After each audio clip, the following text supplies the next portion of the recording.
మా నాన్నగారి పేరు బడే శంషుద్దీన్. మా అమ్మ పేరు హుసేన్ బి. మాది అనంతపురం దగ్గర ఒక మారుమూల గ్రామం. ఆ గ్రామం పేరు వరదాయపల్లి. వరదాయపాలెం అంటారు. వరదాయపల్లి కూడా అంటారు.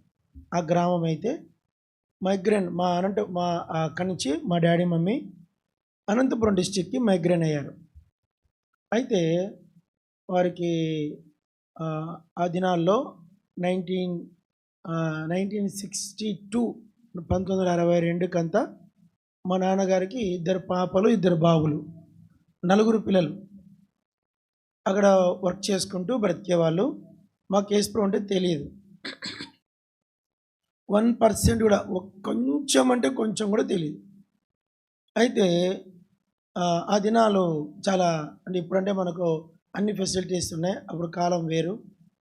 ఆ పరిస్థితుల మధ్యలో చాలా కఠినమైన పరిస్థితులు అవి. అప్పుడు కలరా వచ్చేదంట. కలరా అంటే మీకు గుర్తు, ఇప్పుడు కోవిడ్ ఎట్లనో కలరా వచ్చేదంట. ఆ కలరాతో చిన్నపిల్లలకి ఎక్కువ అది అటాక్ అయ్యేది. మా అమ్మ పెద్ద కూతురు అంటే మా అక్క, ఆమె కొన్ని కారణాల వల్ల ఆమె చనిపోయింది. 3 ఏళ్ళ అమ్మాయి చనిపోయింది. ఓ బాబు, 2 చెల్లెళ్ళు ఉన్నారు. పెద్ద బాబు చెల్లెలు. అయితే అయితే ఆ దినాల్లో కలరా ఇంకా 2 పిల్లలకు కూడా వచ్చింది. బాబుకు అప్పుడు 6 సంవత్సరాలు, పెద్ద పాపకు 4 ఏండ్లు, చిన్న పాపకు సంవత్సరం.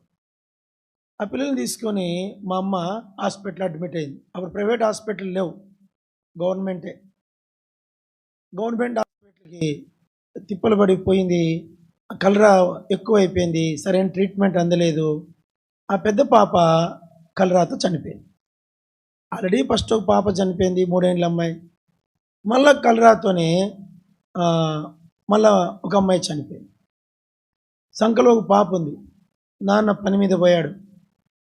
ఈ చిన్న పాప 1 ఇయర్, 3 ఏళ్ళ పాప చనిపోయింది. మరి పాప దగ్గర ఉండాలనా, ఆ పసిపాప దగ్గర ఉండాలనా అర్థం కాని పరిస్థితి. ఆ దినాల్లో ఎవరి కుటుంబాలు వాళ్ళవే, చాలా కాఠిన్యం అంట అప్పుడు. అయితే అనంతపురం నుంచి మా బంధువులు ఇక్కడి నుంచి వచ్చారు. కానీ మా అమ్మ బంధువులు అయితే ఈ పెద్ద పాపను తీసుకొని ఇంటికి వెళ్ళారు. సమాధి చేయాలి కదా, చేయాలని సమాధి చేసేకెళ్తే ఇంట్లో చిన్న పాప చనిపోయింది. ఏం చేయాలో అర్థం కావట్లేదు. భయం అవుతుందంట. ఫస్ట్ ఒక పాప చనిపోయింది, పొద్దున ఒక పాప చనిపోయింది, సాయంత్రము ఇంకో పాప చనిపోయింది. ఆ చిన్న పాప 1 ఇయర్, చాలా చక్కగా ఉండేవాళ్ళంట పిల్లలు. అయితే ఒక ఇంట్లోనే 2 పిల్లలు చనిపోవడం. ఇంకంతలో నాన్న వచ్చారు, తీసుకెళ్ళి సమాధి చేసి ఏడ్చి వచ్చారు. బాబు ఉన్నాడు, బాబుకు 6 సంవత్సరాలు. మా అమ్మ స్కూల్లో చేర్చింది. స్కూల్కి వెళ్ళి వస్తూ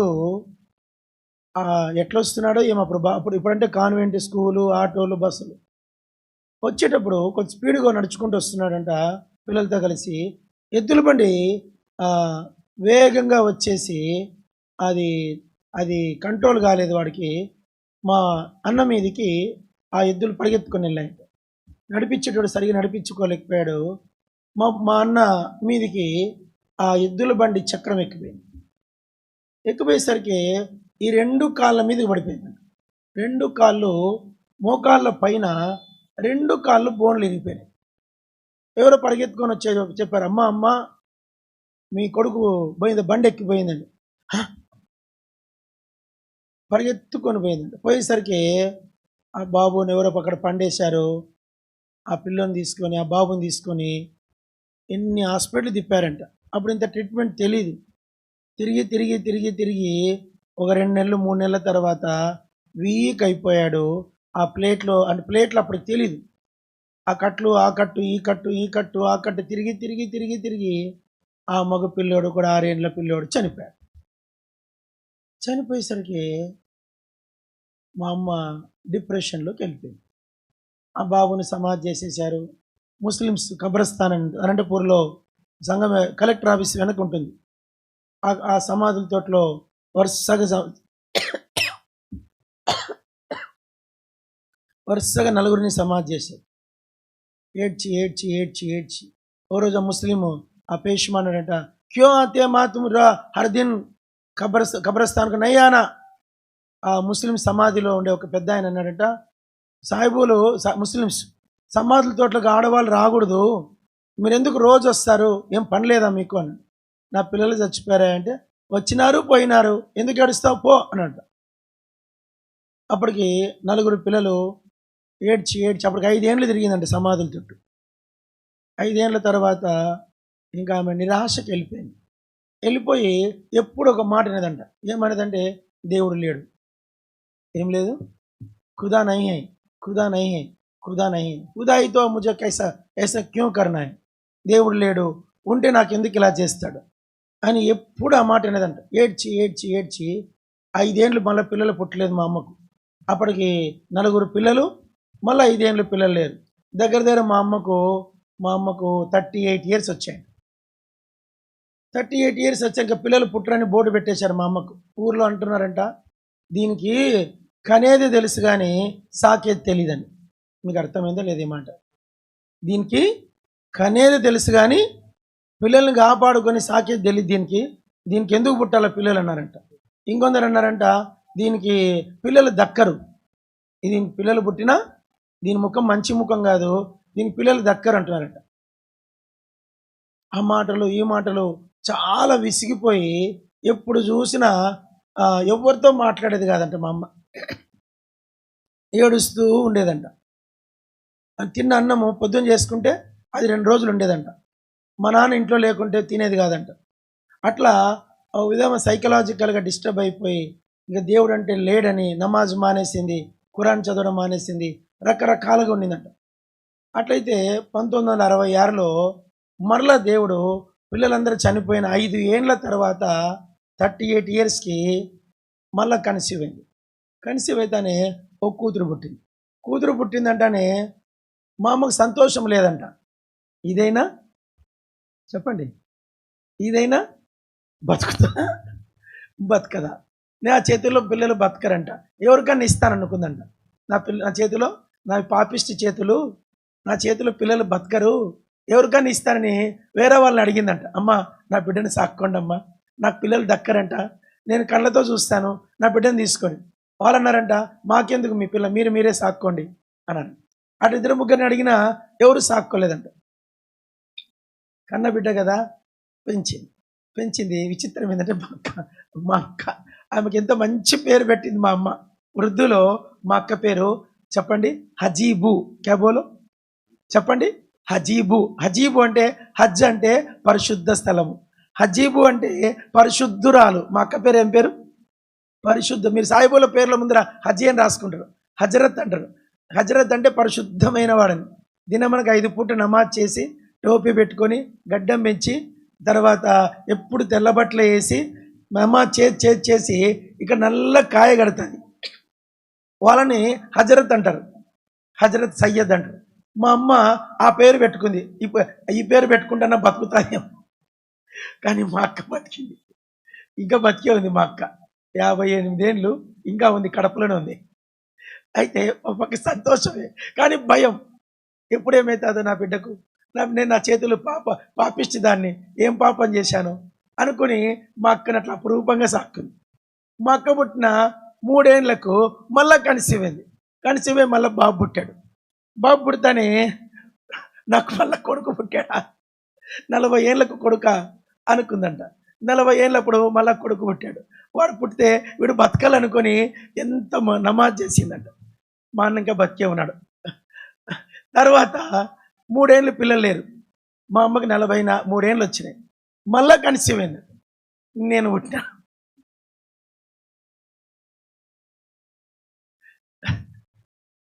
ఇది ఒక పక్క నవ్వుతోందంట, ఒక పక్క భయం. 3 పిల్లలు సాకుతుంది. మళ్ళా కన్సీవ్ అయింది, మళ్ళా కొడుకు పుట్టాడు.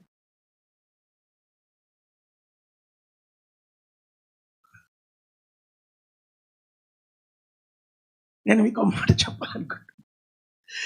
చెప్పాలనుకుంటానంటే దేవుడు ఎంత శ్రమ పెడతాడో అంత సంతోషం కూడా ఇస్తాడు, ఎంత గాయపరుస్తాడో అంత ఆదరిస్తాడు. ఎంతగా నిన్ను నల్లగొట్టాడో అంత మహిమపరుస్తాడు. మా అమ్మ అప్పటి నుంచి ఇక దేవుడు ఉన్నాడు అంటుందంట. ఏమంటుంది? ఖుదా హై, ఖుదా అచ్చా హై, ఖుదా అకల్ హై. దేవుని పొగటం మొదలుపెట్టిందంట. దేవుడు ఉన్నాడు, దేవుడు ఉన్నాడు, దేవుడు మంచివాడు, దేవుడు మంచివాడు అనేదంట. ఇంక నమాజ్ చేయడం మొదలుపెట్టింది. ఇక నలుగురు. విచిత్రం ఏంటంటే ముగ్గురు ఆడపిల్లలు పుట్టారు, ఒక మగపిల్లడు, నలుగురు చచ్చిపోయారు. నలుగురు చచ్చిపోయిన 5 ఏళ్లకు 45 ఏళ్ళ వయసు వరకు కూడా పిల్లల్ని కనుక్కుంటూ మళ్ళా ఒక కూతురు, ముగ్గురు కొడుకులు వరుసగా. అటు నలుగురు పుట్టారు, నలుగురు బతికినాము, నలుగురికి పెండ్లిళ్ళు చూసింది, నలుగురు పిల్లలు కూడా ఎత్తుకుంది, 9 మంది మనమనులు మనవరాలను ఎత్తుకుంది. 81 సంవత్సరానికి చనిపోయింది. అయితే అది తర్వాత విషయం. అలా మా జీవితం, మా కుటుంబము టర్న్ అయింది. నలుగురు పిల్లలు, అంత సంతోషం. పరలోకం అంటే మా ఇండ్లే. ఎంత సంతోషం. చాలామంది అడిగేవాళ్ళు, క్యా కమాయామా తుమ్ అనేవాళ్ళు. అంటే ఏం సంపాదించినావు అంటే అమ్మకు బచ్చే కమాయామా అనేది. నువ్వేం సంపాదించినావు అమ్మ అంటే నేను పిల్లల్ని సంపాదించిన, చూడు నా పిల్లలు. చాలా హ్యాపీగా. ఆమెకి ఏ సంతోషం లేదు. పిల్లలు. మా అమ్మకి ఎంత సంతోషం. ముస్లిమ్స్ కదా, 24 గంటలు ఇంట్లో ఇప్పుడు తిండి తిండి తిండి తిండి తిండి తిండి తిండి. ఎప్పుడు చూసినా వంట వండి, ఎప్పుడు పొయ్యి కాడ వండి వండి వండి పెట్టేది మాకు. తినరా, తినండి. మా తమ్మునికి నాకు గుర్తుంది, వాడు 2nd క్లాస్ వచ్చేదాకా పాలు తాగేవాడు. అంత ప్రేమగా సాక్కుంది. అయితే అయితే మాకు యేసుప్రభు తెలియదు. ఏం తెలియదు మాకు? మీకు యేసుప్రభు పుక్కటి దొరికాడు. పుక్కట్ అంటే తెలుస్తలేదు మీకు? పుక్కట్ అంటే హైదరాబాద్లో అంబారు, సిపిఎల్ అంబారుపేట అని మలక్పేట పక్కన ఒక నగర్ ఉంది. ఆ నగర్ పేరు పుక్కట్ నగర్. ఏం నగర్? పుక్కట్ నగర్. అంటే కష్టం లేకుండా సంపాదించింది. అప్పట్లో బ్రిటిష్ వాళ్ళు ఇండ్ల స్థలాలు ఇస్తామంటే అందరు నిలబడ్డారంట. ఇంట్లో వరుసగా నిలబడిన వాళ్ళందరూ సాయంత్రం 6 గంటల వరకు మనిషికి 500 గజాలు గవర్నమెంట్ రాసిచ్చింది, పేపర్ పట్టా ఇచ్చింది, కొలిచిచ్చింది. అలా బ్రిటిష్ వాళ్ళ కాలంలో హైదరాబాద్లో మలక్పేట పక్కన పుక్కట్ నగర్ అని ఉంది. ఆ పుక్కట్ నగర్ ఇప్పుడు ఒక్కొక్క ప్లాటు, తక్కువలే చెప్తున్నా, ఒక ప్లాట్ దగ్గర 20 కోట్లు. ఇప్పుడు దాని పేరు ఏమంటారు? పుక్కట్ నగర్. మీకు యేసుప్రభు పుక్కట్ దొరికాడు. వట్టిగా మీకు ఇంటింటికి వచ్చి బతిమిలాడి రక్షణ పొందండి, తండ్రికి రక్షణ అంటే కొడుకు రక్షణ. మాకు అట్లా దొరకలే, నాకైతే అట్లా దొరకలే. అయితే చెప్తాను నేను ఎట్లా దేవుని నమ్ము. నాకు ఎట్లా దొరికాడు యేసుప్రభు? మా ఇంట్లో యేసుప్రభు లేడు, తెలియదు మాకు. మేమున్న వీధి పేరు గుల్జార్పేట్, అంటే ముస్లిమ్స్ ఉన్న ఏరియా. అంతా ముస్లిమ్సే. వేరే ముస్లిమ్స్ మీరు చూశారు లేదో, అంత ఉన్నకాడే ఉంటారు. తెలుసా అండి? చెప్పరేంటంటే ఉన్నకాడే వాళ్ళందరూ ఒక గుంపు అనమాట. మజీద్ అక్కడ దగ్గర ఉండాలా, అందరు ముస్లిమ్స్ అంతా అక్కడ. ఒక ఇంట్లో మటన్ గోష్కి అంటే మటన్ మాంసం వాసన వచ్చిందంటే ఊరంతా వినపడాల, వాసన రావాలా. మటన్ తినాలా, నమాజ్ చేసుకోవాలి, మటన్ తినాలా, నమాజ్ చేసుకోవాలి. చాలా మంచిది. వాళ్ళ ప్రేమలు వేరులేండి, మీకు తెలీదు. ముస్లిమ్స్ ఎంత ప్రేమగా ఉంటారో చెప్పలేను. ఏం లేకుండా సంతోషంగా ఉంటారు వాళ్ళు. అయితే అలా ఉన్నటువంటి మా ఇంట్లో నాకు యేసుప్రభు తెలియదు. मैं तो गोरा हूँ, मेरा दिल तो काला है. क्या बोला? చూసే నా ముఖ చర్మము ఎర్రగా ఉంది కానీ మా ఇంట్లో అందరు ఎర్రగా ఉంటారు. నా ముఖం ఎర్రగా ఉంది కానీ నేనే కర్రని. మా ఇంట్లో అందరు తెల్లగా ఉంటారు కానీ నా హృదయం మాత్రము నల్లగా పాషాణము మసిబొగ్గులాగా ఉండేది. ఏం బొగ్గు? బయటికి చర్మం తెల్లగా ఉంది కానీ హృదయం బొగ్గు. మీకు చెప్పకూడదు కానీ నేను నా హృదయంలో చాలా పాపాలు ఉండేవి. 1 కాదు 2 కాదు. సండే క్లాస్ పాట ఉంది. నేను చేసిన పాపం 1 2 యేసయ్యా, కానీ చెప్పాలంటే భయమేస్తోంది యేసయ్యా. నేను చేసిన పాపం 1 2 యేసయ్యా, కానీ చెప్పాలంటే స్తోంది యేసయ్యా. నేను పాపిని యేసయ్యా, నాకు ప్రార్థన రాదయ్యా.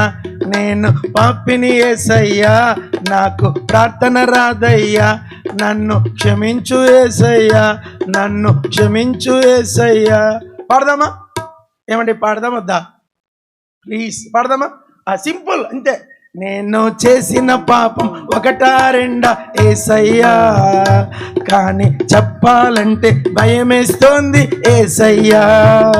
నేను చేసిన పాపం 1 2 యేసయ్యా, కానీ చెప్పాలంటే భయమేస్తోంది యేసయ్యా, నేను పాపిని యేసయ్యా, నాకు ప్రార్థన రాదయ్యా, రాదయ్యా, నన్ను క్షమించు యేసయ్యా, నన్ను క్షమించు యేసయ్యా. ఎన్నో రాళ్లకు మొక్కాను, ఎన్నో పూజలు చేశాను, ఎన్నో రాళ్లకు మొక్కాను చేశాను. నా పాటిని బట్టి తబలా వినబడుతుంది, అది కొంచెం తగ్గించు. ఆ మొక్కిన వాటిలో దేవుడు లేడయ్యా, ఆ మొక్కిన వాటిలో దేవుడు లేడయ్యా, నేను పప్పిని యేసయ్యా, నాకు ప్రార్థన రాదయ్యా.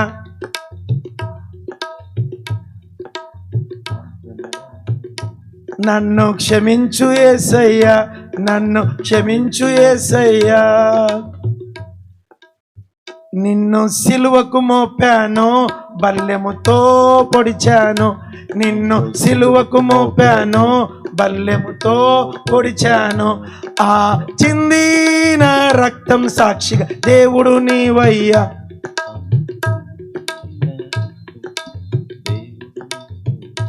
నేను పాపిని యేసయ్యా, నాకు ప్రార్థన రాదయ్యా, నేను పాపిని యేసయ్యా, నాకు ప్రార్థన రాదయ్యా. నన్ను క్షమించు యేసయ్యా, నన్ను క్షమించు యేసయ్యా, నన్ను క్షమించు యేసయ్యా. నాకు తెలియదు యేసు ప్రభు, నాకు मेरा झगड़ा है तो बहुत गोरा है, मेरा दिल तो काला है. क्या बोलना है, कुछ नहीं बोलना है. నేను అనుకునేవాడిని నమాజ్ చేస్తానా అబద్ధాలు ఆడతాను, నమాజ్ చేస్తానా పాపాలు చేస్తాను, నమాజ్ చేస్తానా అన్య ఒకటా రెండా చెప్పుకుంటామండి. ఎవరైనా చెప్తారని మీరు చేసిన పాపాలు? దొంగలు మీరు చెప్పరు, నేను కూడా చెప్పను. చెప్తే నన్ను పులిపిడి దించుతారు. కాబట్టి నేను చేసిన పాపాలు ఒకటి రెండు అని కాదు, చాలా పాపాలు. ఈ పాపం స్థితిని బట్టి నాకు నెమ్మది ఉండేది కాదు. నమాజ్ చేస్తానా మళ్ళీ ఇంటికి వచ్చి అదే బూతు మాటలు, అదే हम तो सुअर नहीं खाते, इस आदमी को बुलाने के लिए ए सुअर का बच्चा बोलेंगे. మీకు అర్థమైందో లేదు, మేము ముస్లిమ్స్ పంది తినరు కానీ ఏమంటారు, ఒరే పందినా కొడక, ఓ పంది కూతురు అంటారు. వాళ్ళు పొద్దున్న లేస్తాను పిలిచేది పందే, ఓ సువర్గ బచ్చి, ఓ సువర్గ బచ్చా అంటే వాళ్ళు తెలియదు, వాళ్ళకి పరిశుద్ధత అన్న దానికి అర్థం వాళ్ళకి తెలీదు. ఆ మాట మాట్లాడకూడదని ఎవరు చెప్పరు అక్కడ. మనలాగా గద్దింపులు ముస్లిమ్స్లో ఉండవు. వాళ్ళకి ఏదో నమాజ్ కల్మా చెప్తారు, కల్మా చేసుకుంటారు, వెళ్ళిపోతారు, అంతే అంతే. అలాంటి నా జీవితంలో నా పాపము బట్టి నాకు భారం అయిపోయింది, నా హృదయం బరువుగా మారిపోయింది. నేను ఏం చేయాలో నాకు అర్థమయ్యేది కాదు. అయితే అలా ఉన్నప్పుడు మేము అనంతపూర్ నుంచి కొన్ని పరిస్థితులు వచ్చినాయి, అవన్నీ చెప్పడానికి వీల్లేదు. చెప్పనా అండి? ఏమనుకోరు, కోపర్రా, ఆన్లైన్లో పోతుంది ఎట్లబ్బా. ఏం చేయాలి, మా ఇంట్లో ఒకటి కాదు శోధన, భయంకరమైన పోలీస్ కేసులేనాయి. అవన్నీ మీకు చెప్పకూడదు ఇక్కడ. మా ఇంటికి తాళాలు వేసుకొని పారిపోయిన కొన్ని పరిస్థితులు వచ్చినాయి, భయంకరమైన. నన్ను 3 సార్లు స్టేషన్ తీసుకెళ్ళి స్టేషన్లో కూర్చోబెట్టారు. మా ఇంట్లో అట్లాంటి సిచ్యువేషన్స్ వచ్చినాయి. ఎప్పుడు చూసినా ఎప్పుడు పోలీసు వాళ్ళు వస్తారు, మా నాన్న ఎప్పుడు పట్టకపోతారు, పోలీసు వాళ్ళు ఎప్పుడు వస్తారు, నన్ను ఎప్పుడు పట్టకపోతారు. ఇలాంటి సిచ్యువేషన్లోకి మా ఫ్యామిలీ వెళ్ళిపోయింది, భయంకరం. కొన్నిసార్లు అయితే ఒక బోయ వీధి అనేది, బోయ వీధి అంటే తెలుసలేదు మీకు, బోయ వీధి అంటే తెలుసా, వాల్మీకి నగర్. అక్కడ వాళ్ళు మమ్మల్ని చంపడానికి మా ఇంటి మీద గొడ్డన్లు మచ్చుకత్తులు తీసుకొని వచ్చి మా తలుపులు కొట్టి పగలగొట్టిపోయినారు, దొరికితే చంపుదామని. అలాంటి పరిస్థితులు మా ఇంట్లో వచ్చినాయి, ఎవరిని చెప్పలేను ఇక్కడ. ఆ పరిస్థితులు నెమ్మది లేదు మా ఇంట్లో, నెమ్మది లేదు. ఇంటి నిండా అప్పులు, నెమ్మది లేదు, మనశ్శాంతి లేదు, పోలీస్ కేసులు. 3 ఏళ్ళు మా ఇంట్లో కొన్ని పరిస్థితులను బట్టి మా ఇంట్లో ఉన్నవాళ్ళు 3 ఏళ్ళు జైల్లో ఉండాల్సి వచ్చింది. ఇంకంతా గందరగోళం. మా అమ్మ అప్పుడు ఏడ్చేది, ఏంది నా ఇంటికి మళ్ళా కష్టాలు వచ్చినాయి, నా ఇంటికి ఏంది మళ్ళా కష్టాలు వచ్చినాయి, నా ఇంట్లో నెమ్మది లేదు, ఎప్పుడు ఏడ్చేది. పిల్లలు అయ్యేందరూ బాగున్నాము, వయసు వస్తానే అన్ని గొడవలు. ఈరోజు గొడవే మా ఇంట్లో. అన్నం తింటాం, కుదార్థంగా అన్నం తింటాము, అన్నం వండుకుంటాము, అన్నం వండుకునే దగ్గర కుండలన్నీ పెట్టుకున్నాక గొడవ స్టార్ట్ అవుతుంది. కుండలు పగలు కొట్టుకునేది, కుండల పగలు తినే కూడు నేలపాలయ్యేది, నెమ్మది ఉండేది కాదు. అప్పులు, కేసులు, ఇంటి నిండా గొడవలు, మనశ్శాంతి లేదు, పోలీస్ కేసులు. మాట ముందని తీసుకెళ్ళి పోలీస్ స్టేషన్లో కూర్చోపెట్టేవాళ్ళు ఆ కేసు అయ్యేదాకా. ఇంకా సరెండర్ అయిపోతానే మా ఇంట్లో పరిస్థితులు, వాళ్ళు సరెండర్ అయిపోతానే అప్పుడు నన్ను వదిలేవాళ్ళు. ఇలాంటి సిచ్యువేషన్లో నెమ్మది లేదు. ఒకవైపు పాపం, ఒకవైపు బలహీనతలు. నాకు హిందీ సినిమాలు అంటే పిచ్చి. నేను చూడని హిందీ సినిమాలు, ఏ హిందీ సినిమా వస్తే టౌన్లో ఆ సినిమా పోవలసిందే. అట్లా సినిమాలు చూస్తున్నా సినిమా చూసిన సేపు నెమ్మది, ఇంటికి వస్తేనే మళ్ళీ చింత. ఈ పరిస్థితుల్లో ఖచ్చితంగా మా నాన్న డిసైడ్ చేశాడు, ఈ టౌన్లో ఉంటే మనం చెడిపోతాం, మన ఊరు వెళ్ళిపోదామని. ఓ రోజు లగేజ్ అంతా ప్యాక్ చేసేసి మమ్మల్ని అందరినీ, మేము ముగ్గురు కొడుకు, అప్పటికి అక్కకు పెళ్ళి అయిపోయింది. మాకు మేరా అప్పకు షాదీ హో గయా, నీకా బందీయా మేరా బాప్. మా అక్కకు పెళ్లి చేసేసాడు ముస్లిం ఆయన చూసి. మా అక్క పెళ్లి చేసుకొని, మా అక్క ఆయన ఒక ముస్లిం ఆయన గవర్నమెంట్ ఎంప్లాయర్ దొరికాడు. మా అక్కకు పెళ్లి చేశారు. మా అక్క కడప వెళ్ళిపోయింది. మా అక్కకి ఆమెకి 2 కొడుకులు, ఆమె హ్యాపీగా ఉంది. మా ఇంట్లో 3 కొడుకులమే, ఇంట్లో దయ్యం ఉంది. ఏం దయ్యం అంటే పాపం అనే దయ్యం. ఆ దయ్యాన్ని బట్టి మా ఇంట్లో ఎవరికి నెమ్మది ఉండేది కాదు. ఈ పరిస్థితుల్లో మా అమ్మకి టీబీ అటాక్ అయింది. టీబీ అటాక్ అయ్యి మా అమ్మ చచ్చిపోయే పరిస్థితికి వెళ్ళిపోయింది. ఏంది ఇదంతా? ఏ మనిషికి ఇన్ని కష్టాలా? మా అమ్మ ఎప్పుడనేది, మనిషికి ఇన్ని కష్టాలా నాయన, ఇన్ని కష్టాలు ఉంటాయా? అలాంటి సిచ్యువేషన్లో నమాజే కష్టాలు, నెమ్మది లేదు. అప్పులకు వడ్డీ 1,00,000 రూపాయలు. మీరు నంబర్ చెప్తే 20,000కి 2 లక్షలు వడ్డీ కట్టాడు మా నాయన. మీకు అర్థమైందో లేదు? 20,000కు 2 లక్షలు. 1,000 రూపాయలకి నేను గుర్తుంది 5,000 వడ్డీ కట్టినాం. లెక్కలు వేసుకుంటే 1,000 రూపాయలకి, అప్పుడు 1,000 రూపాయలు అప్పు ఇచ్చేవాళ్ళు. 1,000 రూపాయలకి పత్రం రాసిస్తే వడ్డీ 5 ఏళ్ళలో 10 ఏళ్ళలో కట్టినాం. నెమ్మది లేదు, మనశ్శాంతి అనేదే లేదు మా ఇంట్లో. అలాంటి సిచ్యువేషన్లో అనంతపూర్ నుంచి విలేజ్కి షిఫ్ట్ అయిపోయినాం. విలేజ్లో మేము, మా నాయన 3 చదువులు మానిపించేశాడు. 3 3 దిక్కుల పొలాలకు అప్పగించి, మాకు పొలం ఉన్నింది, ఆ పొలము చూసుకోవాలా, ఇంకొక పొలం కౌలుకు చేయాల. ఆ పొలాలకు పోయి పంపించేశాడు. పోండి మీరు పొలాల్లోనే ఉండని చెప్పేశాడు. 3 పొలాల్లో ఉన్నాం. అలాంటి పరిస్థితుల్లో ఇంకప్పటికి నా వయసు 20 ఏళ్ళు వచ్చినాయి. 20 ఇయర్స్. మా అన్నకు 22 ఏళ్ళు వచ్చినాయి. నా తమ్మునికి 16 ఏళ్ళు ఏమో వచ్చినాయి, 17 ఏళ్ళు మారు. 3 చదువులు మానిపించేశాడు. వద్దు, మీకు టౌన్ వద్దు, చదువు వద్దని. అలాంటి పరిస్థితుల్లో ఇంకా ఈ నెమ్మది లేదు. ఇవన్నీ నెమ్మది లేని ఈ స్థితిలో నిజం చెప్తున్నాను, నాకు దయ్యం పట్టింది. ఉన్న సమస్యలే సాలరా అంటే మా ఇంట్లోకి ఏమొచ్చింది? అది నాకే వచ్చింది. అది ఎట్లాంటి దయ్యం అంటే, నేను అబద్ధం చెప్పట్లేదని ఇక్కడ చెప్పాల్సిన అవసరం నాకు లేదు. 1992 అది ప్రతి నెల ఒళ్ళోకి వచ్చింది. పండ్లు పట కొరికేది. నిద్రలో పండ్లు కొరికేటోళ్ళు ఎవరంటే దయ్యం ఉంటుంది వాళ్ళ నెత్తి మీద. నిద్రలో పండ్లు కొరుకుతున్నారంటే నెత్తి మీద దయ్యం ఉంటుంది. పండ్లు కొరికేది. అమావాస్య వచ్చిందంటే గుండె దడ పెరుగుతుంది, భయం అవుతుంది. ఒంటరిగా ఉంటుంది భయం. అలాంటి ఆ రోజు చూసుకోలేదు క్యాలెండరు. మా అమ్మ పని మీద పోయింది, మా నాన్న పని మీద పోయి, ఇంట్లో ఒక్కరిని మిగిలిపోయినాను. ఆ రోజు అమావాస్య మధ్యాహ్నం 2 గంటలకు పగలే పండ్లు కొరకడం స్టార్ట్ చేశాను. పండ్లు కొరుకుతున్నాను, పట పండ్లు కొరుకుతున్నాను. ఒక భయంకరమైన ఆవాజ్, ఒక పెద్ద శబ్దం వినపడుతుంది నా చెవులకి. మనిషి స్వరం కాదు, అది డిఫరెంట్ వాయిస్. అమ్మ అది అంటోంది, హమారే సాత్ ఆనా హై అంటది, మాతో వచ్చేయాలని. నేను కైసా అన్నా, కుచ్మీనే రసీదారులే అనింది. అది అనింది మాతో వచ్చేయాలనింది. ఎట్లా రావాలంటే తాడు తీసుకో, ఆ పైన ఫ్యాన్కి వేసేసుకొనింది. ఊరేసుకో అంటుంది. అది ఇంట్లో ఎవరు లేరు, ఇంటికి తలుపు కూడా వేసుకోలే. నేను వెంటనే ఊరికి రెడీ చేస్తున్నా. ఇదంతా ఏడబ్బా అనుకొని పోయి కరెంటు పట్టుకున్నా. కరెంటు ఇస్త్రీ కొడుతుంది. 240 వాట్స్, మనిషిని చంపదు, ఇస్త్రీ కొడుతూ ఉంది. ఏం చేయాలి అర్థం, ఇప్పుడు వెంటనే చచ్చిపోవాలంటుంది. అది అభి జల్దీ జానా, జల్దీ మరనా హై తుమారా మౌత్ మై అబ్ దేఖ్నా అంటుంది. అది నీ సావు ఈరోజు చూడాలంటుంది. అది అనేసరికి మా ఇంకా దడ అయిపోయింది. మా ఇంట్లో యేసు ప్రభువు లేడు, రక్షణ లేదు. ఆ పరిస్థితుల్లో మా ఇంటి పెద్ద కత్తి ఉన్నింది. కత్తి తీసుకున్నాను, ఇక్కడి నుంచి ఇక్కడ దాకా కడుపు కోసేసిన.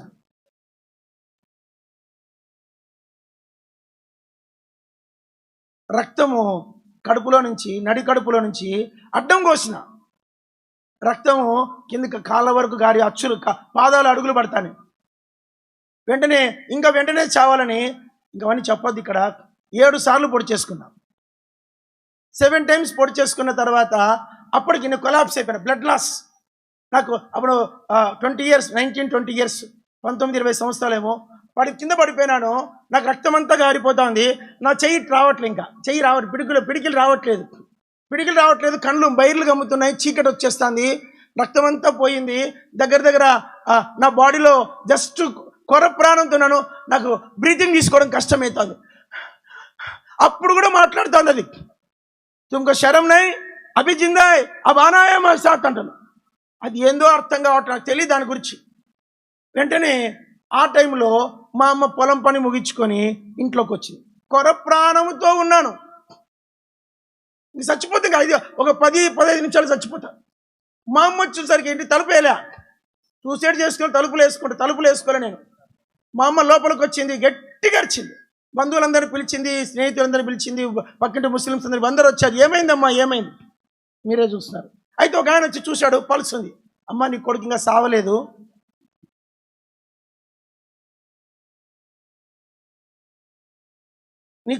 సావలేదు, బతికే ఉన్నాడు అని చెప్పి వెంటనే ఆమె ఎట్లా తిప్పలు పడ్డా నాకు గుర్తులేదు సరిగా, హాస్పిటల్లో అడ్మిట్ చేశారు. వెంటనే సెలైన్ ఎక్కించారు, బ్లడ్స్ అన్నీ చూసుకున్నారు. బతికినా కానీ నేను మనిషిని కాలే. నడుస్తూ ఉంటే కింద పడిపోతున్నా. 2 మనుషులు పట్టుకుంటే నడిచేవాళ్ళు. అలా ఒక నెల తర్వాత మాటలు వచ్చేవి కాదు. మాట వచ్చే హార్ట్గా అవన్నీ చెప్పదు ఇక్కడ, చాలా ఘోరంగా చేసుకున్నాను. ఆ మాట వచ్చేది కాదు, వాయిస్ వచ్చేది కాదు. అప్పుడు ఇంకా తర్వాత ఒక నెల రోజుల తర్వాత మళ్ళా అమావాస్య వచ్చింది, మళ్ళా పండ్లు కొరుకుడు స్టార్ట్ అయింది. ఇంట్లో ఆ రోజు అమ్మ ఉంది, నాన్న ఉన్నాడు, ఇంట్లో అందరూ ఉన్నారు. ఆ కొరుకుతున్నాను, వెంటనే నాకు వాయిస్ వినపడతా ఉంది, నాకు తెలుస్తూ ఉంది, తుమ్ అభి క్యో జిందా హై, నువ్వు ఇంకెందుకు బతుకున్నావు.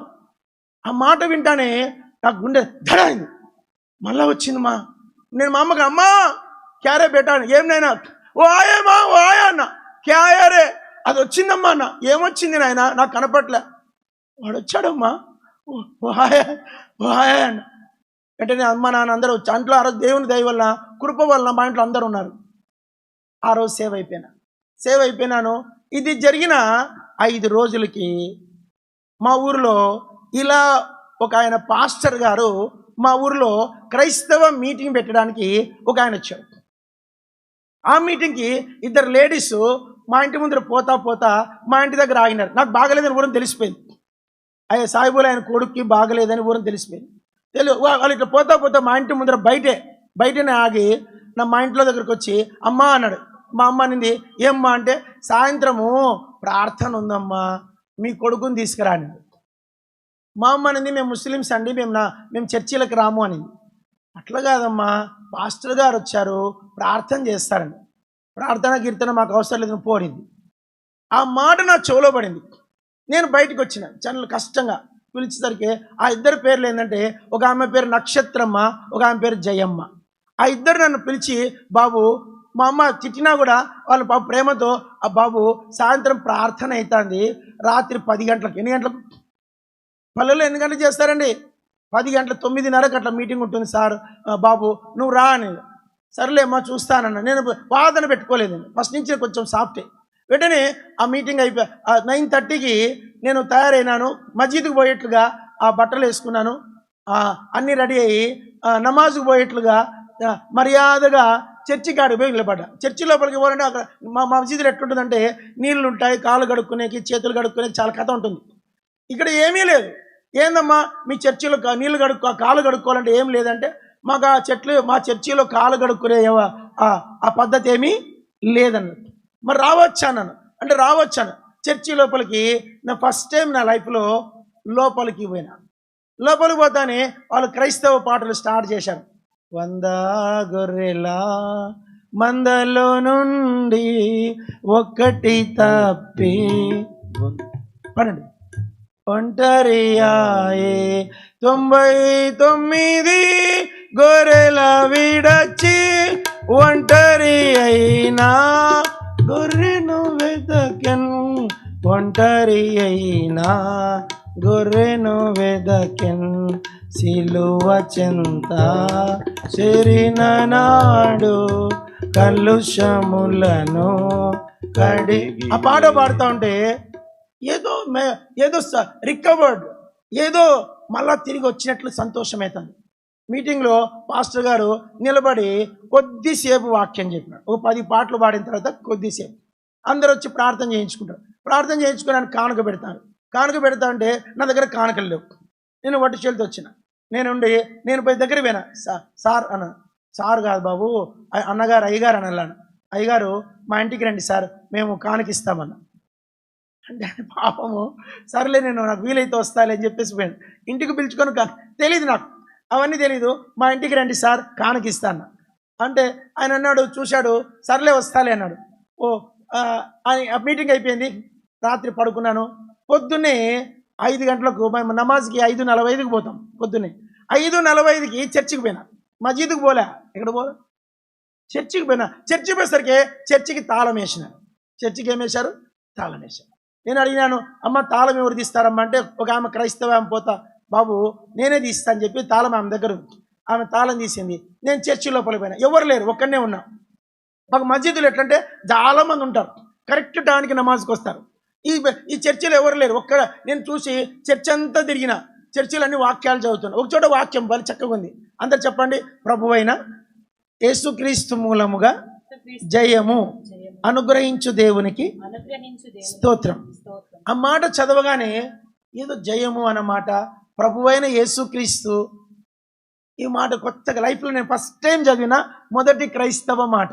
1 కొరింథీ 15:58 తేదీలేమ్మా, టైం లేదు. ఆ మాట చదవగానే నాకేదో తెలియని ఒక దైవ సంతోషం అనిపిస్తుంది. సంతోషం అనేది చాలా బాగా అనిపించింది. ఆ మాట మాటికి చదివిన తర్వాత బయటకు వచ్చిన. మీరు ఇప్పుడు మీ చేతిలో ఉన్న కొత్త నిబంధన, నేను వస్తూ ఆమెను అడిగిన, ఆ చర్చి ఊడ్చిన ఆమెను, అమ్మ ఒక కొత్త నిబంధన ఉందా, ఏదైనా బైబిల్ ఉందా అన్న. కొత్త నిబంధన తెలీదు నాకు, ఆ పదమే తెలీదు. బైబిల్ ఉందంటే ఆమె అనింది, ఒక బైబిల్ ఉంది సార్ చర్చిలో, ఇస్తావా అమ్మ చదువుకుంటా అంటే, ఆమె అనింది, చర్చిలో ఇది ఒక్కటే ఉంది, ఇది మళ్ళీ ఇస్తే ఎట్లా, చదువుకొని మళ్ళీ తీసుకురాని ఇచ్చింది. ఇంటికి వచ్చినాను, డీటెయిల్గా చెప్పలేను, షార్ట్లో చెప్పేస్తున్నా. మత్తయి, మార్కు, లూకా ఒక నావల్ లాగా చదివేసిన. మత్తయి, మార్కు, లూకా, యోహాను, రోమా, అపోస్తల కార్యములు 2-3 రోజుల్లో చదివేసిన. అపోస్తల కార్యములు 3 రోజుల్లో వచ్చేసింది అక్కడికి బండి. 3వ అపోస్తల రోమా పత్రిక కూడా చదివిన. రోమా పత్రిక 5వ అధ్యాయం చదివిన. 5వ అధ్యాయంలో 8వ వచనం చదివిన. ఆ వచనం దగ్గర నేను ఎందుకు ఆగిపోయినా, ఎవరో నాకు చెప్తున్నట్టు అనిపించింది. చదువమ్మా. దేవుడు మన ఎడల తన ప్రేమను వెల్లడిపరుచుచున్నాడు. ఎట్లనగా మనం ఇంకను పాపులమై ఉండగానే క్రీస్తు మన కొరకు చనిపోయింది. మీరు నమ్మండి అమ్మ, చేతులు చూడని చెప్తున్నా, ఈ మాటని నమ్మండి. నాకెవరో నా పక్కన కూర్చొని ఇది నిజము అని నా సెన్స్కి చెప్తున్నట్టు అనిపిస్తాను. నాకు తెలియకుండానే ఆ కొత్త నిబంధన ఇట్లా పట్టుకొని మా ఇంటి ముందర ఒక ఆయన పోతా ఉంటే, నేను నిజంగా చేసింది చెప్తున్నా, అదే వచ్చిన ఇట్లా ఏళ్ళతో పట్టుకొని పోయి, సార్ అన్న, ఆయన పేరు యంగప్ప, అనంతపూర్లో పెట్టుకుంటారు ఈ పేరు, యంగమ్మ. ఆ యంగప్పకు చూపించి, సార్ ఈ వచనం అన్న, ఈ వచనం, ఇది వచనం కూడా తెలియదు, ఆ పదం కూడా తెలియదు నాకు. అన్న యేసుక్రీస్తు మన కొరకు చనిపోయాడంట అన్న. అంటానే ఆయన దిక్కు చూసి, ఏం బాబు మనంతా పిచ్చిగా చేసినావు, మళ్ళీ ఏదో బైబిల్ పట్టుకొస్తాను, పోనాయన పో అన్నాడు. ఎవరిది ఏం లేక. ఇంకా తర్వాత యేసుప్రభు మీద ప్రేమ పెరిగిపోతాను. మత్తయి, మార్కు, లూకా, యోహాను చదువుతానే ఉన్నా ప్రకటన దాకా చదివేస్తున్నా. అయితే ఈ చర్చ్ ఆఫ్ సౌత్ ఇండియా వాళ్ళది. అయితే ఇది అయిపోయిన తర్వాత నేను మా ఊరిలో ఒక ఆమె, వేరే అదర్ హిందూ క్యాస్ట్ నుంచి దేవుని నమ్ముకున్న ఆమె, ఒక ఆమె ఇట్లా బైబిల్ పట్టుకొని ఇట్లా పోతుంది. చర్చ్ ఏమో ఇటుంది, ఆమెమో బైబిల్ ఇట్లా పట్టుకొని పోతాను. నేను వండుకొని ఆమె దగ్గర అమ్మ అన్న, అక్క అన్న, అక్కడంతా అక్క అంటారు. అక్క ఏమక్క అంటే, ఏం బాబు అనేది. ఇటు కదక్క చర్చి, ఇటు పోతానవే అన్న. అంటే ఇది మీకు తెలియదులే బాబు, ఇంకో చర్చి తాడిపత్రిలో ఉందండి. మా ఊరికి 25 కిలోమీటర్లు తాడిపత్రి. చర్చికి తాడిపత్రికి పోవాలన్న. అంతే బాబు అని. మీరు నమ్మండి, నేను కూడా రావచ్చా అన్న. రా అని అప్పటికప్పుడు రెడీ అయిపోయి 2 నిమిషాల్లో ఆమెతో కలిసి బస్టాండ్కి వెళ్ళిపోయాను. బస్టాండ్కి బస్సు ఎక్కినా, ఆ ఊరికి తాడిపత్రికి పోయినా, అక్కడి నుంచి ఎబ్రోన్ చర్చి దాకా 2 కిలోమీటర్లు నడిపించుకొని పోయింది ఆమె. చర్చికి పోయినా, బైబిల్ లేదు, ఏం లేదు, కొత్త భిక్షగాన్ని పోయినాను. ఆ చర్చిలో పొద్దున్నే 9:30కి ఆరాధన స్టార్ట్. హెబ్రోన్ పెనుయేలు ప్రార్థనా మందిరం. ఆ మందిరంలో పాస్టర్ గారు ఒక పాట పాడుతుండ్రు. అమూల్య రక్తము ద్వారా రక్షణ పొందిన సర్వ పరిశుద్ధులారా పాడెదము ఘనత మహిమ లాను పరిశుద్ధులారా పాడేద. మీ నంబర్ చెప్తే ఆ పాట పాడుతూ ఉంటే గబగబా లేచి పరిగెత్తెళ్ళి ఆయన కాళ్ళు పట్టుకుందాం అనిపిస్తుంది నాకు. ఆ పాట అంతా అనిపిస్తుంది. ఏమి నాకు అనిపిస్తుంది ఆ పాస్టర్ గారి కాలు గట్టిగా పట్టుకోవాలనిపిస్తుంది. ఆ పాట నా ప్రాణాన్ని బ్రతికించట్టు అనిపిస్తుంది. ఏదో తెలియని గొప్ప సంతోషం. ఏమిటి పాట, ఎంత బాగుంది పాట. ఇంకోసారి పాడదామా? నిజంగా పాడాలా ప్లీజ్, పొట్టొట్టుగా పాడకండి. అదొక్క చరణం పాడండి. అమూల్య రక్తము ద్వారా రక్షణ పొందిన జనులారా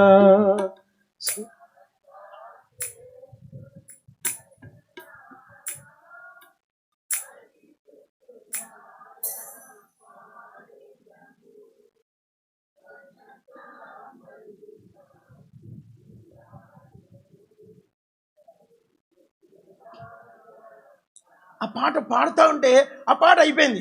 అప్పుడు అయిపోయిందా, ఇంకోసారి పాడండి అన్న. అలా అన్నారు. అట్లా పాడరు, కూర్చోన్నారు. ఫస్ట్ టైంకి పెద్ద అట్రాక్ట్ అయిపోయినా. తర్వాత మీటింగ్ అయిపోయింది. మీటింగ్ అయినాక అనంతపురంలో ఏం చేశారు, అల్యూమినియం ఇంతకుముందు చూశారు, అల్యూమినియం పల్లెలు. అల్యూమినియం అంటే సత్తుపల్లెం అంటారు. దాంట్లో ఇంత రాగి ముద్ద పెట్టారు. రాగి ముద్ద పెట్టి గోంగూర పచ్చడి వేశారు. నేను తినబోతుంటే తినొద్దు అన్నారు. ఎందుకు తినద్దా, ముద్ద అన్నం పెట్టి తినొద్దు అంటారు ఏంది అనుకున్నా. ప్రార్థన చేయాలన్నారు. ఇదేం ప్రార్థన అన్నారు. సరే అందరికీ తినొద్దు అన్నారు. ఇట్లా కూర్చున్నా కొత్త భిక్ష కానీ.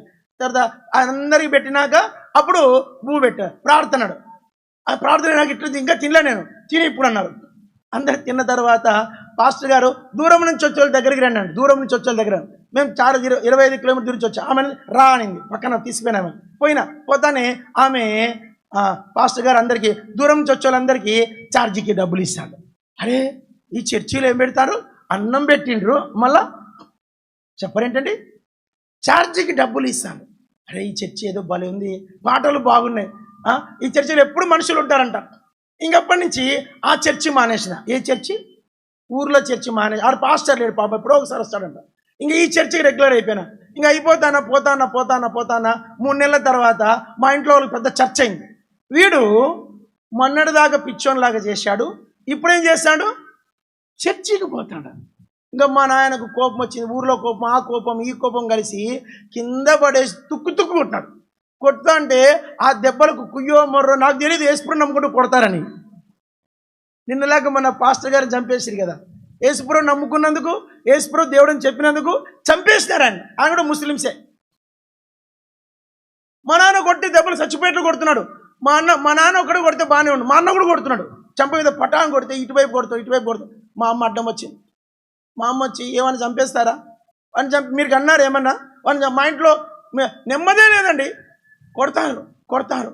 మా అమ్మ అడ్డం వచ్చి ఆపేసి వాళ్ళు ఎల్లగొట్టింది. మా అమ్మ అనేది రైనా ఎప్పుడు చర్చికి పోద్దురా, మనకెందుకు ఆ చర్చి, ఎందుకురా మనకు ఆ వ్యవహారము, ఆ వ్యాపారం ఎందుకురా, నువ్వు ఇంట్లో ఉండు, మస్జిద్కు పో అనేది. సరే అమ్మా అన్న.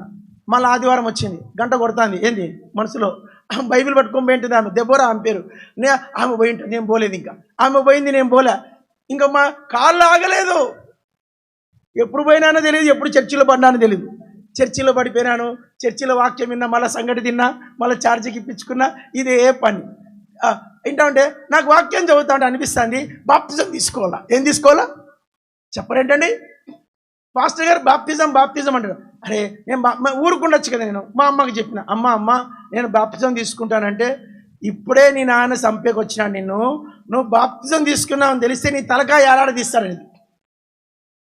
ఎట్లా చేయాలబ్బా. మళ్ళీ ఇంకోటి చెప్పింది, బాప్తిజం అంటే ఏమనుకున్నావు, నాలుకను బయట పెట్టించి నిప్పుల మీద సిలువ బాగా కాల్చి నాలుక మీద పటకరతో పెడతారంట.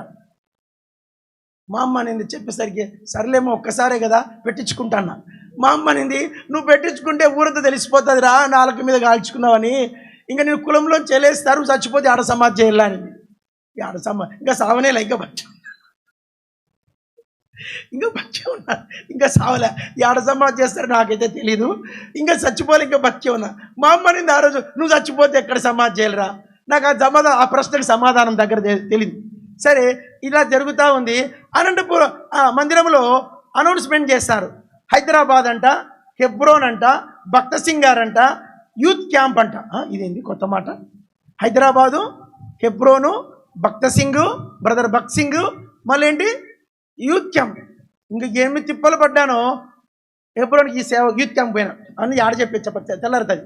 హెబ్రోన్కి యూత్ క్యాంప్ పోయినా, ఇంకా హెబ్రోన్ అంతా నాదే. హెబ్రోన్లో దిగినాను. ఇది ఏమిటి ఇంత బాగుంది, ఎంత పరలోకంలాగుంది ఇది. ఇంకా ఆయన ఆ పాటలు, ఆ భోజనాలు, ఆ ప్రేమ పలకరింపులు, ఆ మాటలు. నాకు అప్పుడు హెబ్రోన్ యూత్ క్యాంప్లో యవనస్తులకు పాటల బుక్ అమ్మేవాళ్ళు తెలుసా అండి, గుర్తుందండి? ఆ బుక్ కూడా ఏంటంటే 3 రూపాయలు. మన దగ్గర పైసలు లేవు. ఎట్లా నోట్ బుక్ తీసిపెట్టి ఆ బుక్లో పాటలన్నీ బుక్లో ఎక్కించుకుంటాను. మీకు అర్థమైందో లేదో? మీకు అర్థమైందండి? 3 రూపాయలు కూడా పాటల బుక్కి డబ్బులు లేవు. ఎట్లా వచ్చానో నాకు తెలియదు. అది పెద్ద తిప్పలు పడి వచ్చిన. యూత్ క్యాంప్కి వచ్చేసిన ఆ ఎప్పుడైనా సంతోషం. శుక్రవారం ఏం చేశారంటే బాప్తిజం తీసుకునే వాళ్ళు రేపు మధ్యాహ్నం క్లాస్కి రావాలన్నారు. బాప్తిజం అంటే ఇంకంతకంటే ఏం కావాలా? ఫస్ట్ పోయి నిలబడ్డా. ఆయన అడిగాడు, నా కథ అంతా అడిగా. నా కథ అంతా చెప్పిన. కథ అంతా చెప్పినాక నువ్వు పాపాలు ఒప్పుకున్నావా అన్నాడు. ఏం చెప్పండి పాపాలు ఒప్పుకున్నావంటే పాపాలు అంటే ఏంటి అన్నాడు అని అడిగాను. ఆయన ఇంత లిస్టు చూపించాడు. ఇవన్నీ నేను పాపాలు చేసినాను అంటే, మరి పాపాలు ఒప్పుకోనాడు. ఎక్కడ ఒప్పుకోవాలన్నా అంటే రూమ్కి వెళ్ళి రూమ్లో ఒప్పుకోనాడు. మీరు నమ్మని చెప్తే గదిలోకి వచ్చినాను, పొద్దున తెల్లారదాకా పాపాలు ఒప్పుకుంటాను. అయిపోట్ల పాపాలు. సాయంత్రం మొదలు పెడితే రేపు పొద్దున్న దాకా అన్నం తినలేదు. ఇంకా ఒప్పుకుంటాను. నాకు గుర్తొచ్చిన ప్రతి పాపం ఒప్పుకుంటానా. ప్రభువా ఈ పాపం చేసిన, ప్రభువా ఆ పాపం చేసిన, ప్రభువా ఈ చెడ్డ మాట మాట్లాడిన, ప్రభువా ఆ సినిమా చూసిన, ప్రభువా వీళ్ళని కొట్టిన, అది తిట్టిన, ఈ దొంగతనం చేసిన, నా హృదయంలో నెమ్మది లేదు, నాలో దయ్యం ఉంది. ప్రభువా రాత్రంతా నీ రక్తంతో నన్ను కడుగు. ప్రభు ఆయన ఒక మాట చెప్పాడు, యేసు రక్తం కోరుకో. యేసు రక్తము పాపము. ఒప్పుకుంటానే ఉన్నా. తెల్లారింది. అప్పుడు నాకు తెలిసింది, నాలో నుంచి ఒక పెద్ద దురాత్మ, దయ్యం వెళ్ళిపోయిన ఫీలింగ్ వచ్చేసింది. అది మొదలుకొని దేవుడు నాతో తర్వాత నాకు తెలియకుండా సంతోషం. ఎంత సంతోషమో! ఆ సంతోషం నా గుండె పగిలిపోతుందేమన్నంత సంతోషం. చెప్పరేంటండి? నా గుండె పగిలిపోతుందేమో అన్నంత సంతోషం వచ్చేసింది. తర్వాత బాప్టిజంకి నిలబడ్డాను. ఆడే పొయ్యి లేదు, పటకర లేదు, సిలువ లేదు, కాల్చేటోళ్ళు లేరు. ఆడ తొట్టు ఉంది. ఆడ తొట్టి రా అన్నారు. లోపలి పోయిన పటాను ముంచారు. తండ్రి కుమార పరిశుద్ధాత్మ నామన ముంచినారు. ఇంకా పో అన్నారు. ఇంతేనా బాప్తిజం అన్నారు? ఇంతే. ఇంకేమన్నా చేస్తారు? అడవిలో పడుకున్నా. ఏం లేదు, ఇంకా పో అన్నారు. ఇదేందో భలే ఉంది. అట్లా ముంచినారు, పంపించారు. మునిగినాను, అయిపోయింది. రూమ్కి వచ్చిన బట్టలు తీసుకోవాలని తెలియదు. రూమ్లో బట్టలు ఉన్నాయి. నా ఇంటి ఎవరు రాలేదు, ఒక్కనే పోయినా. తర్వాత బట్టలు మార్చుకొని వచ్చేసరికి ఓ చిన్న వాగ్దానం ఇచ్చాను. ఏం వాగ్దానం అంటే, నీవు చేయు పనులన్నింటిలో దేవుడు నీకు. ఆ వాగ్దానం చూసి నేను అనుకున్నా, అమ్మయ్యా ఇంటికి వెళ్ళి నాకు 10 గొర్రెలు పెట్టుకుంటా, గొర్రెలు సాక్కుంటా. ఆ గొర్రెలు పొలము ఎంత కలిసి నేను మల్టిప్లై అవుతా, డబ్బు నాకు సమృద్ధిగా ఉంటుందేమో, నెమ్మదిగా ఉంటాం అనుకున్నాను. ఇంకా వాగ్దానం తీసుకున్నా. ఊరికే రావచ్చు కదా. ఒక వాక్యం తెచ్చుకున్నా. ఏం తెచ్చుకున్నా? ఏమండి తెచ్చుకుంటాము లేదండి? అక్కడ బుక్ రూమ్లో వాక్యాలు ఉన్నాయి లేదండి? ఒక వాక్యం కొనుకొచ్చుకున్నా.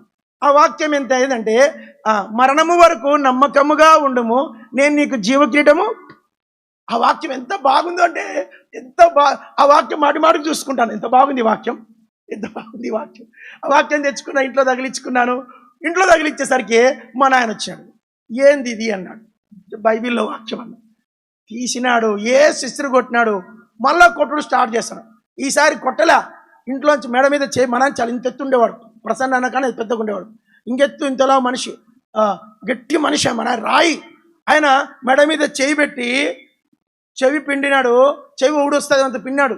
20 ఏళ్ళ వయసు మనిషిని కొడతానే ఉన్నాడు. బయటికి తీసుకెళ్ళి బయటికి తోసేసి, ఇంకొకసారి మా ఇంట్లోకి నువ్వు వచ్చినావో నీ కాలు ఇరగొడతా. కుంటోడు అయినా పర్లే, నీ కాలు ఇరిగి నీ కాలు ఇరిచి నీ చేతిలో పెడతాడు. ఏంటి? కాలు ఇరిచేసి నీ చేతిలో పెడతాడు. కాలు ఇరుస్తాడంట. రాత్రంతా ఇంట్లోకి వచ్చే భయం, ధైర్యం సరిపోలే. కాలు ఇరుస్తాడు. బయట కూర్చున్నా. తెల్లారింది. పొద్దున్నే మా నాయన తలుపు తీసి, ఏమ్రా ఆ చర్చికి పోకుండా ఇక్కడ ఎందుకున్నావురా, పో అన్నాడు. మా అమ్మ బయటకు వచ్చి, పిల్లని చంపేట్లో ఉన్నాను, రారా లోపలికి రా. మా అమ్మ లోపల తీసుకువెళ్ళి అన్నం పెట్టింది. రాత్రి తినలే, అన్నం పెట్టింది. ఇంకా అట్లా తప్పించుకున్నా. ఈ దెబ్బలన్నీ నా తమ్ముడు చూశాడు. చూసిన తర్వాత చూడండి ఎంత అద్భుతం. దెబ్బలు కొట్టి చూశాడు, తెల్ల కొట్టింది బయట చూశాడు, అన్నం పెట్టక చూశాడు. పొద్దునైనాక ఎందుకన్నా ఇంతగా కొట్టించుకుంటావు, వదిలిపెట్టరాదా అన్నాడు. అట్లా కాదురా, వదిలిపెడితే ఈ నమ్ముకున్నాకే కదా నాకు నెమ్మది ఉంది, మనశ్శాంతిగా ఉంది, నేను వదిలిపెట్టను రా. ఎందుకన్నా దెబ్బలు తింటావు, వదిలిపెట్టావు. లేదురా, నువ్వు రా. ఏంటి? నువ్వు రా, చర్చిలో కూర్చో. నీ మనస్సు మారకపోతే అప్పుడు నువ్వేం చెప్తా తింటా. వాడు నన్ను మారుస్తాడు, నన్ను మార్చడానికి చర్చికి వచ్చినాడు. అయిపోతా. అందరు చెప్పండి, ఈ యేసయ్య. పలకరండి, ఈ యేసయ్య. గట్టి చెప్పాలి, ఈ యేసయ్య ముట్టుకుంటే అంటుకుంటాడు. వారికి తెలియదు ఈ మర్మం. వచ్చినాడు, కూర్చున్నాడు, ఏమైందేమో తెలీదు. అప్పుడు హిందీ సినిమా ఒకటి వచ్చింది, పేరు చెప్పను కానీ ఆ సినిమా ఎప్పుడెప్పుడు వస్తుందని ఎదురు చూశాడు. ఆ సినిమా వచ్చింది, ఆ సినిమా పోబుద్ధి కావట్లేదంట. ఎందుకురా, నన్ను రా అంటాడు. ఎందుకురా, ఆ సినిమాకు పోబుద్ధి కాలే నాకు కూడా పోబుద్ధి కాలేదురా అన్నా. నేను కూడా సినిమాలు చూడట్లేదు తెలుసా నీకు 6 నెలల నుంచి అన్న. సినిమా చూడవా? సినిమా చూడకుండా ఎట్లన్నా బతికేందన్నా? ఏమోరా, నాకు కూడా సినిమా చూడబుద్ధి కావట్లే. నేను ఇద్దరం కలిసి, నాకన్నా వాడు 3 గంటలకు లేచి వాడు ప్రార్థన, చర్చిలో ఒక పాస్టర్ చెప్పాడు 3 గంటలకు లేచి ప్రార్థన చేసుకుని, వాడు 3 గంటలకి లేచి మోకరించి ప్రార్థన చేసుకుంటాడు. వాడు నాకు అప్పుడు 20 ఏళ్ళు, వానికి 15 సంవత్సరాలు. వాడు నమ్ముకున్నాడు. వాడు నమ్ముక మేమిద్దరం కలిసి మా అమ్మకు ఫుల్ గ్యాస్ కొట్టినాం. ఏం గ్యాస్? యేసు ప్రభు గురించి నేను వదిలిపెడితే వాడు వదిలిపెడితే నేను. మా అమ్మకి చెప్పేసరికి మా అమ్మ సీక్రెట్గా హాస్పిటల్కి అని చెప్పి, దవాఖానా అని చెప్పేసి చర్చికి వచ్చింది. ఆ వారం మా అమ్మ వికెట్ పడిపోయింది. ముగ్గురు మారిపోయినాము. మా నాన్నకి తెలిసింది. ఏం చేయాలో అర్థం కాలే మా నాన్నకు. ఎవరిని కొట్టను? ఆ భార్యని కొట్టనా, పెద్దోని కొట్టనా, చిన్నోని కొట్టనా? మా అన్న ఒక్కడు నమ్మలే. ఎట్లా చేయాలి? నేను ముందు పొద్దున చెప్పాను, మా నాన్నకది చెప్పలేదండి. పొద్దున చెప్పరేంటండి? అది భయంకరమైన కేసు. మా నాయనది 18 ఏళ్ళు సువార్త చెప్పిన. 18 ఏళ్లకు చచ్చిపోయి ఒక్క రోజు ముందు ప్రభుని నమ్ముకొని చనిపోయాడు. అది వేరే స్టోరీ. అయితే మేమందరం నమ్ముకున్న తమ్ముడు పాపాలు ఒప్పుకుంటాడు. వాడు నాకన్నా ఎక్కువ భక్తుడు అయిపోయాడు. వాడు నేను సేవకు పోతా అంటాడు. ఏమంటాడు? చెప్పరేంటండి? ఈరోజు జడ్చర్ల దగ్గర కొత్తగూడలో పెద్ద సంఘానికి సేవకు వచ్చాడు. పెళ్ళయింది, 3 పిల్లలు. వాడు సేవకు వచ్చేసరికి నాకు సిగ్గు అనిపించింది. ఏమనిపించింది? సిగ్గు అనిపించింది. వాడే సేవకు పోతే నేను పోతే తప్ప, వాడు వేరే సంఘానికి తరబిది పోయాడు. నేను హెబ్రోన్కి పోయినా. హెబ్రోన్కి పెద్ద విచిత్రం చెప్పనండి. ఆ దినాల్లో హెబ్రోన్ సేవకు ఎవరినంటే వాళ్ళు తీసుకునే వాళ్ళుగా. 95వ సంవత్సరం. అప్పటికే సమాధానం మన రాల సేవకు బెంజమిన్ బ్రదర్ ఉండేవాడు హెబ్రోన్లో. మంగళగిరి బెంజమిన్ తెలుసా అండి? మంగళగిరి బెంజన్న హెబ్రోన్లో ఉండేవాడు. ఆయన సీనియర్, మాకు నేను జూనియర్. అలా హెబ్రోన్కి దేవుని కృపల్లో హెబ్రోన్కి వచ్చి కొత్త భిక్షగాన్ని. ఇంక హెబ్రోన్ అంతా నాదే. నా సంతోషం ఎంతైందంటే, అబ్బా నా జీవితం ధన్యం అయిపోయింది.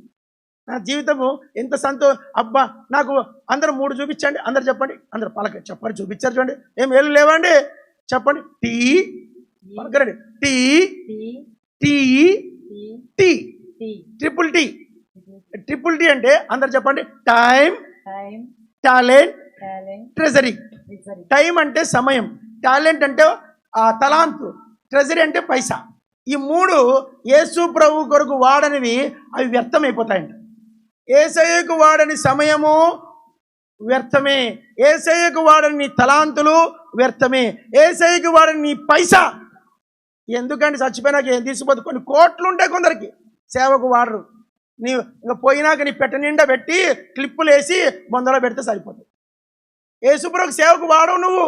డబ్బంతా బ్యాంకు పెట్టుకొని ఆఖరికి పుట్టుక్కన గాలి పోతుంది. ఏం పోతుందమ్మా? గాలి పోతుంది. ఏం పోతుంది? నేను ఎప్పుడో తరబిదిలో ఉన్నప్పుడు పాత సైకిల్ ఉండేది. సైకిల్కి పంచర్ అయింది. పంచర్ అయితే ఆయన ఏముంది బ్రాహ్మణ గాలి కొట్టొచ్చాడు. నాకు అనిపించింది, దీనికి గాలి పోతే పంచర్ వేయచ్చు, దీనికి గాలి పోతే అడిగి పోతే వేస్తారమ్మా పంచర్ షాప్ లేదు భూలోకంలో. ఆ గాలి ఉన్నంత వరకే నీ కథ, నీ ఆటలు, నీ యొక్క గేములన్నీ. ఆ గాలి పోయిందంటే ఇవాళ ఇంట్లో రేపు మంటలు. అప్పుడు నాకు అర్థమైంది, హెబ్రోన్లో నా జీవితం అంతా నా ప్రభుకి. అలా 5వ సంవత్సరం హెబ్రోన్కి సేవకు వచ్చాను. నేను వచ్చిన కొంతకాలానికి సమాధానం అన్న తెలుసా మీకు, సన్నగా బక్కగా ఉంటాడు, చూశారు చూడలేదని సమాధానం బ్రదర్ని. ఆయన సేవకు వచ్చాడు. ఆయన తర్వాత ఐజక్ అన్న వచ్చాడు. తర్వాత ఐజక్ అన్న ఫస్ట్ వచ్చాడు, తర్వాత సమాధానం వచ్చాడు.